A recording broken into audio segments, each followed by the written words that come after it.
اور اے نبی، اگر یہ تمہاری تکذیب کریں تو جو لوگ ان سے پہلے تھے وہ بھی تکذیب کر چکے ہیں. ان کے پاس ان کے پیغمبر نشانیاں اور صحیفے اور روشن کتابیں لے لے کر آتے رہے.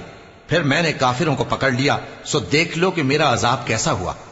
کیا تم نے نہیں دیکھا کہ اللہ نے آسمان سے مے برسایا، پھر ہم نے اس سے طرح طرح کے رنگوں کے میوے پیدا کیے، اور پہاڑوں میں سفید اور سرخ رنگ کی گھاٹیاں ہوتی ہیں جن کے مختلف رنگ ہوتے ہیں، اور بعض کالی سیاہ بھی ہوتی ہیں، اور انسانوں اور جانوروں اور مویشیوں کے بھی کئی طرح کے رنگ ہوتے ہیں. اللہ سے تو اس کے بندوں میں سے وہی ڈرتے ہیں جو صاحب علم ہے. بے شک اللہ غالب ہے، بخشنے والا ہے.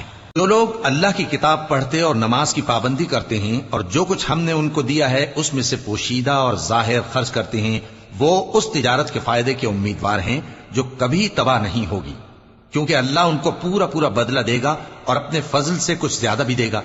وہ تو بخشنے والا ہے، قدردان ہے. اور یہ کتاب جو ہم نے تمہاری طرف بھیجی ہے برحق ہے، اور ان کتابوں کی تصدیق کرتی ہے جو اس سے پہلے کی ہے. بے شک اللہ اپنے بندوں سے خبردار ہے اور ان کو دیکھنے والا ہے.